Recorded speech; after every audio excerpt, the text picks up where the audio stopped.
Hello, it's Mrs. Rishton. Somebody keeps taking the mick out of me for saying that. Hello, it's Mrs. Rishton. I can't make this go. I'm frightened it's going to slip. That'll probably do. All right. Hello, it's Mrs. Rishton with story time. This, chapter 22, previously on Phoenix. What is previously on Phoenix? Oh yeah. He was with the Dolores Umbridge president person. Yeah, President What's-Her-Face. And she was a bit creepy. Or at least I thought she was creepy. We both thought she was that Dolores Umbridge from Harry Potter. Yeah. We're not doing that yet. Yeah. Although, Miss Topping is reading Harry Potter on this channel, and I'm sure I can highly recommend it. I've heard snippets. So do indulge in that. Yeah, he got sent there and he was told to lie to his friends. We're back on this story now. Lucky got sent to President Thornfield. President What's-Her-Face, and made brownies. It's all nostalgic for his mum. And then she made him promise that if she gave him some information, he wouldn't tell the AXA. Okay, so that's where we're at, chapter 22. President Thorntree opened the door to her office. It looked heavy, but glided back on well-oiled hinges. She led Lucky out, and he followed her into a very grand hall. High above, from a domed ceiling, hung the flags of every human world in the galaxy. The walls were made of gleaming marble. The floor smelled of polish.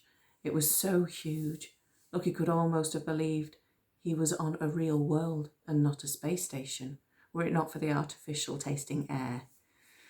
There was a shadow guard waiting for him in the hall. For a moment, Lucky felt a horrible flash of doubt. He tensed up, clutching the astrolabe in his hand. He feared the president was about to turn on him, betray him, order the shadow guard to get him. But it didn't happen. She just smiled again. I so wish I could come with you, my boy, she said softly. But you go with the shadow guard now. He'll take care of everything. She shook Lucky's hand and they parted. The president went back to her office and the shadow guard led Lucky away. His head was still spinning with her words. His mouth was still full of the taste of brownies. The shadow guard led him to an elevator with no buttons on it, no markings at all. The door closed and they plunged down, down, down. The doors opened to a very different view, a dim grey vault lined with cell doors watched over by sentries. The shadow guard led Lucky into a vault. The sentries saluted at once. Where is the crew of the alien ship Sunfire? The shadow guard asked them. In there, sir, said a sentry, pointing to one of the cells. The shadow guard nodded and the sentry opened the door right away. It was dark and cold inside the cell. Squinting into the room, Lucky could see Frolics and Bixer huddled in one corner, Mystica, the captain, and the professor in another. They looked up and saw Lucky standing in the doorway. Hey, is that him? Said Bixer, blinking in the sudden light. Is that you, Lucky? Croaked Mystica, peering out of the cell. It's me, he said. Frolics and Bixer jumped up. Professor Byzantine and Captain Knox helped Mystica to rise. She stood with difficulty. She looked exhausted and pale, but she was beaming at Lucky, her golden eyes filling with an emotion so strong and pure it gave him goosebumps. We thought you were lost forever, said the old lady, but you made it. You made it. Come here, you lovely boy. She pulled him to her, embracing him, holding him close and warm. The others crowded round too, and in their happy faces there was such comfort, such relief. Bixer was calling him every name under the sun, but he didn't mind one bit. We thought we'd never see you again, buddy, said Frolics, giving him a huge bear hug. We were so worried about you. I was worried about you, protested Lucky. I thought I'd got you into such trouble. Captain Knox's face darkened as he noticed the shadow guard standing behind Lucky in the doorway. He pulled himself up to his full height. What are you doing with the boy? He demanded, his huge horns bristling. This time I will not stand by and... It's not what you think, said Lucky, holding the captain back. It's okay. The shadow guard raised a hand and waved them out of their cell to freedom.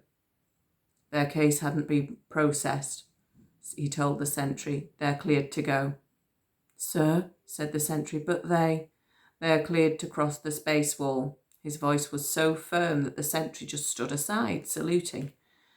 Your possessions have been returned to your ship, said the shadow guard. Now follow me. They hesitated on the threshold of their cell. It's okay, Lucky reassured them. I swear, everything's okay. Let's go. How in heaven's name? Knox asked as he led his crew out into the light. Lucky couldn't answer. Not yet. He couldn't spoil this moment with a lie. The shadow guard led them in silence back through the space gate, past his inspection chamber and the border controls, down long steel tunnels. Everywhere they went, doors opened for them. Shadow guards stood back, saluted. No one challenged them. It was surreal, but satisfying. Lucky felt so glad he'd made the deal with the president at that moment. It was worth it, just for this. They walked out of the tunnel and into the docking bay. Cold air hit his face. He shivered. It was freezing out here in this echoing space with its harsh white strip lights. But before them now stood the Sunfire, a beautiful crescent of beaten silver shining with silent promise under the lights. And in its shadow stood a little phoenix of crimson gold. Bazooka, she chirped, her feathers glowing with warmth. Bazooka. Thanks. It's yours. Thanks for that. Bazooka, bazooka, cried Professor Byzantine, rushing. Night, night. Sorry. Are you coming in? Yeah. Come on then, quickly. Bazooka, cried Professor Byzantine, running forward. She soared up onto his shoulder and perched there proudly, preening as if she'd fought off the shadow guards all on her own. Bazooki, she chirruped happily. Professor Byzantine looked even happier. He turned to the shadow guards and then to Lucky, his eyes full of stars. However this came to pass, he said, I am most grateful. Lucky smiled, but he didn't say a word. The shadow guard just turned and left the docking bay, his footsteps echoing on cold metal floor. Let's get out of here, said Frolic, shivering. This place gives me the creeps. He ran forward towards the Sunfire, and Lucky followed. This ship had crossed half the galaxy to get him here, and returning to it now felt like coming home. After everything that had happened, he could still hardly believe he'd made it through the space gate. Not just made it, he'd emerged with the help and the protection of the president herself. It barely felt real. But this much was real, he had no doubt. The Sunfire, the AXA, his friends. Beneath the ship he found a pile of his possessions, his space traveller's coat, his cloven hoof boots, his purple contact lenses. One by one he put them on again. Beside him Frolic opened the hatch and then shimmied up to perch on the edge of the crescent wing, grinning from ear to ear. Ah, home, he whooped, a relief audible in his voice. Look, Lucky, did you ever see anything so beautiful? I never did, said Lucky. Come sit with me while the others get on. I don't want to break anything. You won't, said Frolic. Come on, it's the best seat in the house. Lucky scrambled up the side of the ship, trusting that his hooves would not let him down, and then shut his eyes and leapt across the wing. Sure enough, they brought him safely over. He walked right up to the edge of the wing and sat there beside Frolic, the two of them swinging their legs carefree as the others boarded the Sunfire. He looked back at the docking bay and saw the shadow guard still watching him. He felt a flicker of doubt. This feels too easy, he thought, and yet, what can go wrong? The president herself authorised it. No, we're going to get away. It's really happening. You two, called Bixer, stop daydreaming. We've got places to go. Get your asses in gear before I come over there and kick them. Lucky grinned, climbed off the wing and swung into the ship through the hatch. In the old days he would have tripped straight over it, but his whoos knew what they were doing and brought him in with a stylish flip.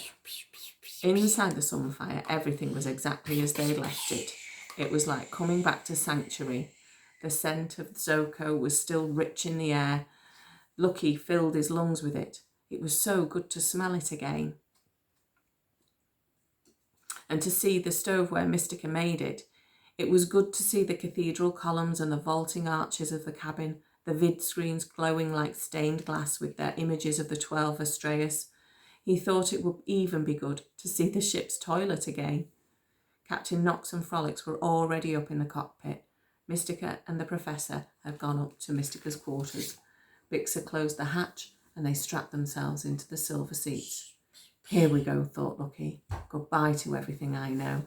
And hello to the war zone. Right.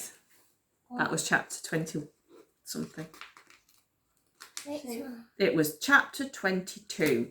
With a slight interruption. With a minor interruption, and I can only apologise, but we're going to stop there. Poopy? No. Yeah? Say night-night. Night-night. Bye, everybody. Bye. Tootie.